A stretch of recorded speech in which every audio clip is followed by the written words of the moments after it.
Pakinggan po ninyo itong balitang ito. Dati ang sinasabi, payat na, butot balat na raw si dating Pangulong Duterte. Sabi ni Mrs. Elizabeth Duterte, ang dating asawa ni Duterte. Ngayon, si Sara Duterte, na anak naman ng dating Pangulo, ay nasa Netherlands. At ang kanya na sinasabi, parang nagbibili na daw. Pati pagka daw siya namatay, kung anong gagawin sa kanya. Pakinggan niyo itong balitang ito. Sino ba ang ating papaniwalaan? Parehas bang nagsasabi ng totoo itong si Sara at saka si Mrs. Duterte, Elizabeth, yung asawa dati? Nais umano ni dating Pangulong Rodrigo Roa Duterte na i-cremate na lang sa the Netherlands ang kanyang labi sakaling papanaw siya habang nasa International Criminal Court o ICC.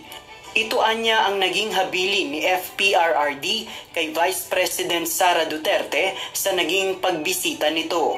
Nagbigay na siya ng kanyang mga huling habilin. Sabi niya kung saan daw siya mamatay, doon daw siya i-cremate. Okay, so sabi niya, sabi niya kung mamatay daw siya dito sa Netherlands, huwag na daw iuwi yung kanyang katawan sa Pilipinas. Ipa-cremate lang daw siya dito, yung ashes na lang daw yung iuwi. Ayon kay VP Sara, sobrang payat na ang dating Pangulo pero hindi naman ito nanghihina at firm ang kanyang balat. Pabiro pang sinabi ni VP Sara na tila may skincare sa loob ng ICC ang dating Pangulo. Wala din naman anyang senyales ng sakit si FPRRD dahil walang sinasabing urgent ang medical officer sa ICC. Ayun, so malinaw. Pumayat lang. Siyempre, may edad na. Tsaka siguro hindi makatulog, di makakain na maayos dahil nakakulong. So hindi naman siguro aabot ka sa kamatayan kaagad. Pero ganun pa man, galing sa kanya yan. Pagkumpirma lang ni Sara Duterte, matapos na siya ay dumalo ulit ngayon, doon pangatlong biyahe na niya dyan sa Netherlands, kung di ako kakamali sa pagdalaw, ayun daw kanya nakita. Pumayat talaga. Hindi na description ng kanyang ina, na butot balat na si Digong Duterte, at ngayon ang bilin ay gayon. Nagbili na. Na pag daw siya nawala ay huwag nang iuwi sa Pilipinas. Abo na lang ang iuwi. Tingnan natin kung ano. Huwag naman sana mangyari. Ako, ang tingin ko, dapat huwag siyang mawala. Lahat naman tao mawawala. Pero huwag muna. Dapat magkaroon muna ng paglilitis. Magkaroon muna ng trial. Para maipagtanggol niya ang kanyang sarili at nang madinig din niya at malaman ng publiko kung ano ba yung mga bintang at akusasyon sa kanya ng mga alleged victim ng human rights violation, crime against humanity. Pag naipresenta yung ebidensya, testigo, ipagtatanggol ng kanyang abogado, ang kanyang karapatan, ay at least mailaban yun. Kaya ako, 100%, 1,000%, ayaw din nating mangyari kay Duterte na siya ay mawala ng maaga pa nang wala pang trial. Diba? Pero dahil siya po ay 80 years old na, lahat naman tayo ay tumatanda, lahat naman tayo patungo doon, kaya huwag naman sana mangyari sa kanyang ganun. Dapat matapos mo ng trial, magkaroon ng desisyon ng korte, ano man ang magiging desisyon ng International Criminal Court, after trial, after ng ilang taon na trial, wala tayong magagawa kung ano man po ang magiging kapalaran ng buhay. Pero sa ngayon, hangad din natin, humaba pa ang buhay niya ng kanyang maipagtanggol ang kanyang sarili at ng kanya namang makita ang mga paglilitis doon sa kanyang kaso. Kasi mahirap po yung mawala siya, pero walang tayong kontrol dyan. Kung siya ay kukunin na ni Lord ng wala sa hindi pa tapos ang trial, wala tayong magagawa. Pero kung bibigyan pa ng pagkakalooban pa ng panahon at buhay, ay dapat ay humaba pa. Para sa ganun nga po ay maipagtanggol naman niya ang kanyang sarili dito sa napakatindi na mga akusasyon sa kanya. Dahil nga sa crime against humanity, na kung yung mga gunita, ay umabot na nga po ng napakaraming mga ebidensyang ipinakita ang kinaukulan laban sa kanya. Di ba? Anong inyong masasabi dyan? Nagpapaalam na po, nagbili na po si Digong Duterte ayon sa kanyang anak na si Vice President Sara Duterte. Related din sa balitang ito, mga abogado ni Duterte dapat daw ay mag-focus na lang doon sa ebidensya at kaso. Huwag nang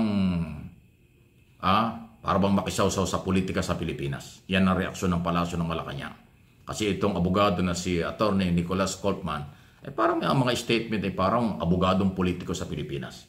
So ang advice ng Malacanang ay mag-concentrate, mag-focus dun sa trial na gagawin at harapin kung ano man po ang mga kahihinatnan ng paglilitis. Magandang advice naman yon. Okay? Huwag nang haluan pa na kung ano-ano, wala nang magagawa ang Pilipinas kasi wala nang jurisdiksyon ang Pilipinas kay Duterte dahil ito ay kontrolado ng ICC. Dahil siya ay akusado sa crime against humanity. So, mag-focus na lang. Yun ang advice. At yun naman din ang ating paniniwala. Pag nakapokus ang abogado sa ebidensya, ay di may laban. Pero kung nakapokus siya tungkol sa kung ano-ano at politika sa Pilipinas, wala namang pakialam ang ICC sa politika. Wala namang mangyayari dyan.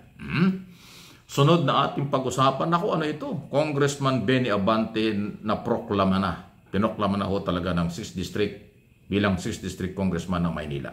Ewan ko kung may habol pa yung Mr. Oy. Palagay ko wala na. At saka yung mga DDS na nagpipiesta nung ma-hold yung proclamation dahil sabi nila talo na daw si Abante. Hindi na daw makaka-abante at umatras na o paatras na dahil tinalo ni Oy. Ay ang problema, nanindigan at nag-decide ang COMELEC. Siya yung lehitimong nanalo dahil Pilipino. Siya ay Pilipino, natalo man sa eleksyon, pero ang nakatalo sa kanya hindi daw Pilipino.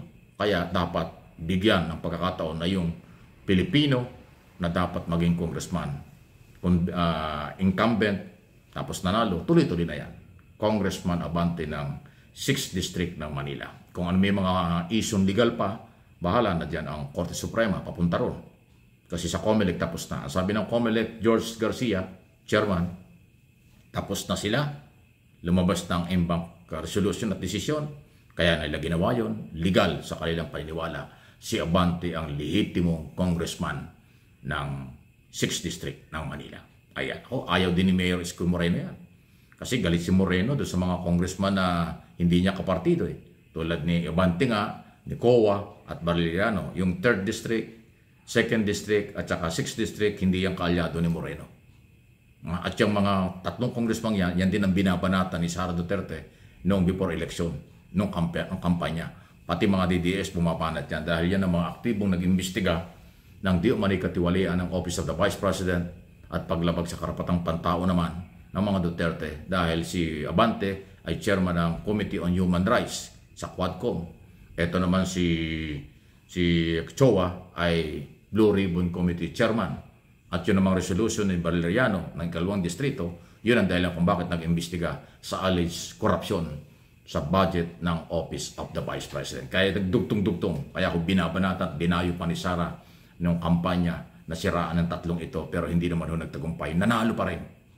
Nanalo yung tatlong congressman sinisiraan ng DDS at ni Sara Duterte nung eleksyon at ngayon ay member ulit ng incoming 20 Congress. Walang nangyari sa paninira. Madalit sabi. Please like, share, subscribe, and follow kung hindi pa dito sa ating channel, Mike Abe Opinions, at yung kabilang channel, MA Pinoy TV.